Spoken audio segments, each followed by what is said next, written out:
Greetings, Patrick here. Just in time for Dollar Theater Voters Edition.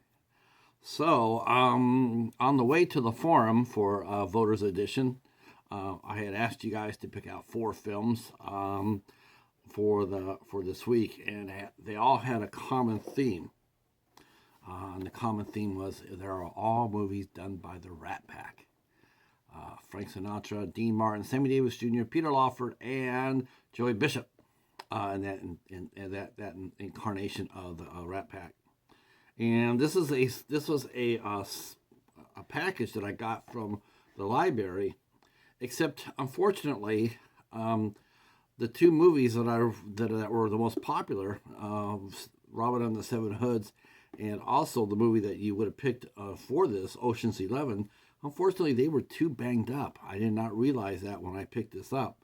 The other 2, on the other hand, Sergeant 3 and 4 for Texas, were in perfect shape. So I had to go ahead and do Sergeant 3 for this review. So even though you voted for Ocean's 11 and expected to see Ocean's 11, we have to do Sergeant 3.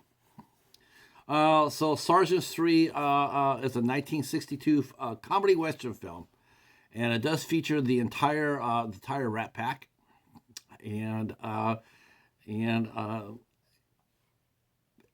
it was a lot of fun. This movie was directed by John Sturges, who the year before had directed The Magnificent Seven.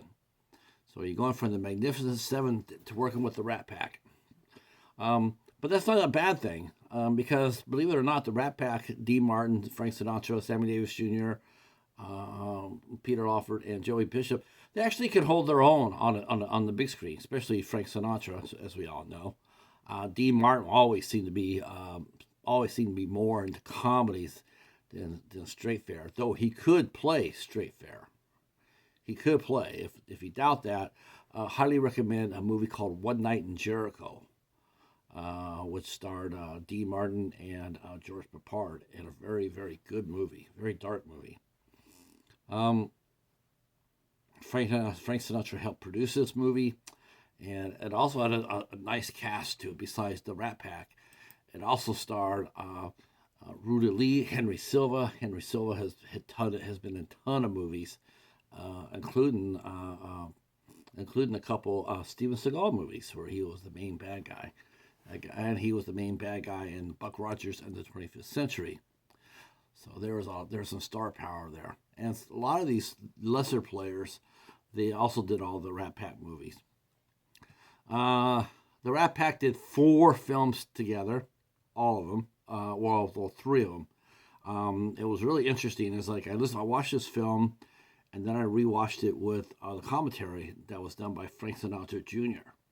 And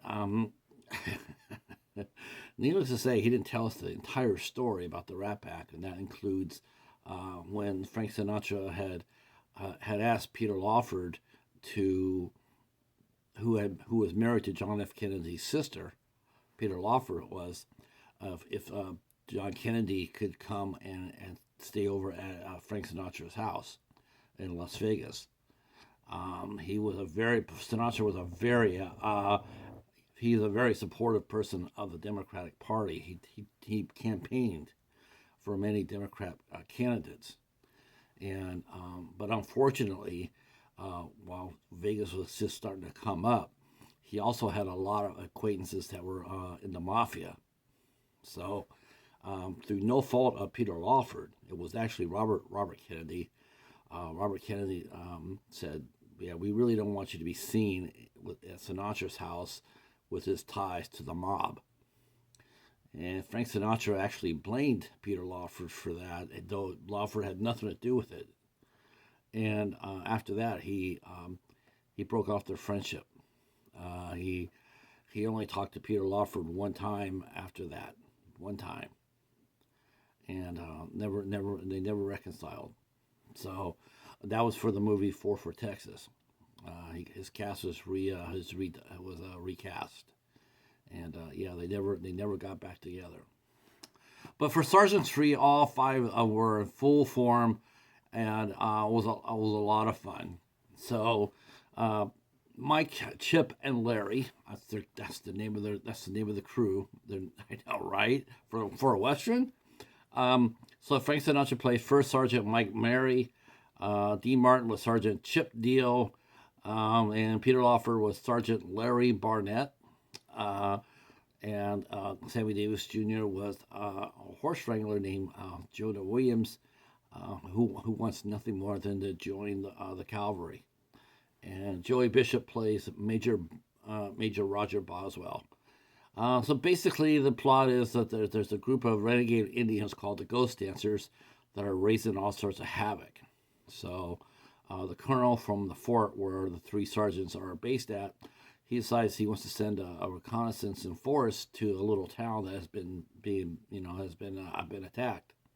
So they go ahead and they ride out to that park, right out to that town, and they engage into a firefight with the Ghost Dancers. And it's pretty cool scene. Probably a little too long, but it was still pretty cool. And what was really cool about it was there was a scene in a wagon where John Sturgis told Frank Sinatra that, hey, I want you to do this crazy ass stunt. You're gonna go from the wagon. You're gonna jump. You're gonna get out of the wagon, holding on to it, and then we're gonna drag you. And we're gonna do it at speed. So. Yes, you do see Frank Sinatra performing an incredibly dangerous stunt and doing it well. He actually did the stunt, and then Sturgis comes up there and says, "That was awesome, amazing. I knew you could do it. Now I need to reset so we can do it again." Of course, Frank Sinatra was not too happy with that. So they go to the camp. They go into town, and sure enough, they run into the Ghost Dancers, and they basically are stalemated. Nobody really won. It's just a skirmish. So the Indians leave, and the cavalry race back to the fort, and the colonel says, "Well, here's what I wanted to do. I just want to establish a presence there, to let them know that we do have the town, and we don't really want to fight. We just want to hold on to it, maybe until we get some reinforcements. So don't do anything." And now, of course, Larry Barnett, Sergeant Larry, well, he's only got like a week left of enlistment, and then he's going to go get married. His wife has come out to the fort, and then their guys are going to get married and go back east, where he's going to become a lawyer, or so he thinks. He he ends up staying with the guys at the end, but not the way you would think, and not as friendship either, through trickery. The second half of the movie shows that they find the Ghost Dancers' hidden camp, and they attempt to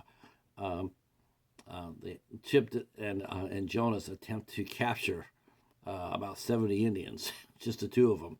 Doesn't work out too well. So, but Jonah gets back there and tells Mike what's going on. Mike leads a couple of guys, and yeah, it doesn't work out too well for them too. So they're all captured, all trying to figure out what to do.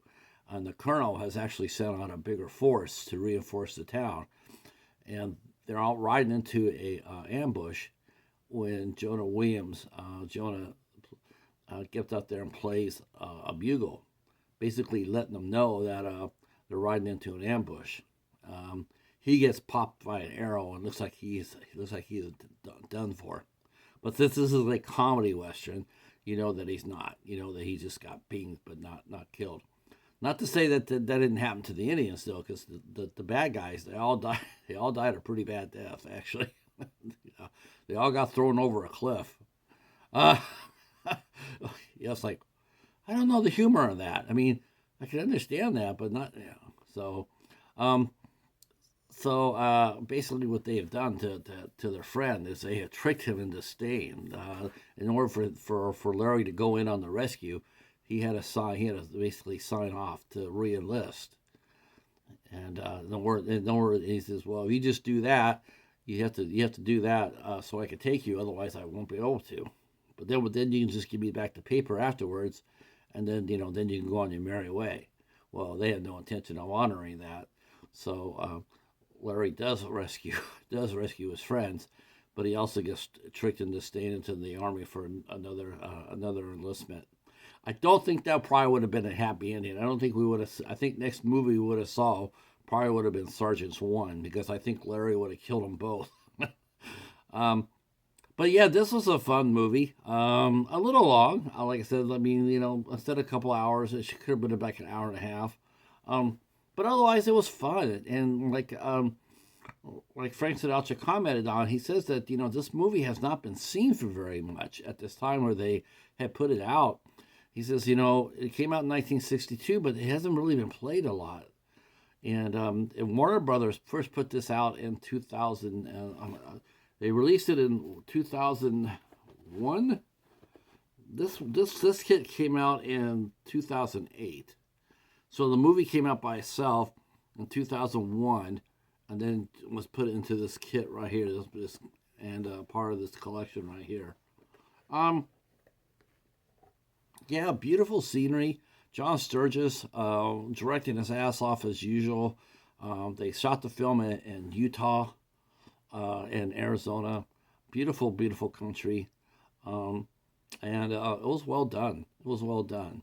The Rat Pack, actually, like I said, they were interesting to watch.